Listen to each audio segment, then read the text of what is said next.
Salam alaikum. Donc, je vais vous parler de l'importance du compostage et des amendements organiques dans la fertilisation des sols arides et sahariens. C'est une communication présentée par le Dr Kemal Sherif de l'Université de Msila. Alors, la problématique, donc l'Algérie mise sur l'agriculture saharienne pour assurer la sécurité alimentaire, notamment pour les produits stratégiques. Des milliers d'hectares seront mis en valeur dans les prochaines années dans toutes les villages du sud du pays, dans les filières agricoles stratégiques.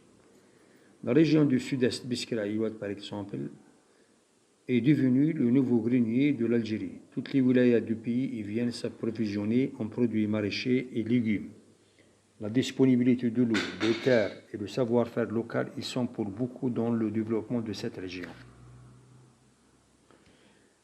L'agriculture saharienne est confrontée à de nombreux problèmes de dégradation du sol, tels que la désertification, l'érosion, la diminution des teneurs en matière organique, la contamination par les métaux lourds, l'imperméabilisation, le tassement, l'appauvrissement de la biodiversité et la salinisation.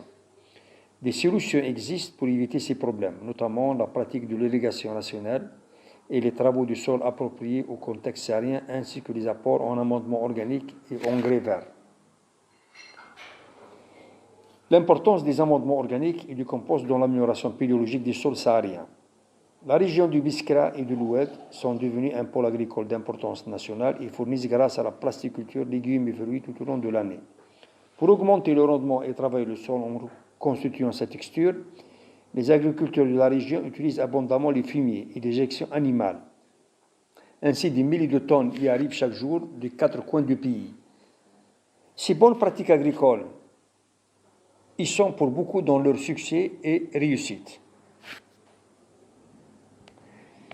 Les déchets organiques et le potentiel de valorisation. En Algérie, les déchets organiques, malgré le potentiel de production qui va crescendo d'année en année, ne sont pas valorisés correctement. Le gisement de déchets ménagers est favorable à un traitement biologique. En effet, plus de 62% de son volume est composé de matière organique et s'accompagne d'un taux d'humidité élevé. On voit ici, par exemple, dans ce tableau, que 62% des déchets générés par les villes est composé à 62% de matière organique. Donc la fraction compostable dans la composition des déchets solides urbains en Algérie en 2010, donc c'est des statistiques de l'année 2010, avoisine 62% organique et 9% en papier et carton. Le compostage comme bonne pratique agricole dans les régions arides et sahariennes. Le compostage est un traitement biologique de déchets organiques permettant de poursuivre un ou plusieurs objectifs suivants. Stabilisation du déchet pour réduire les pollutions ou nuisances associées à son évolution biologique, réduction de la masse du déchet, production d'un compost valorisable comme amendement organique des sols.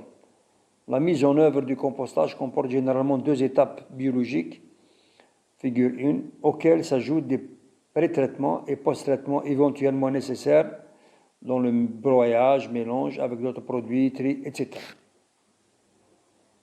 Voici le diagramme de fabrication des composts.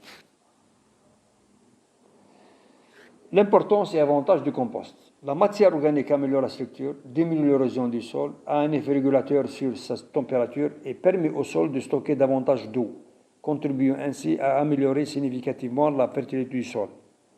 En outre, la matière organique est un milieu de culture pour les organismes vivants dans le sol.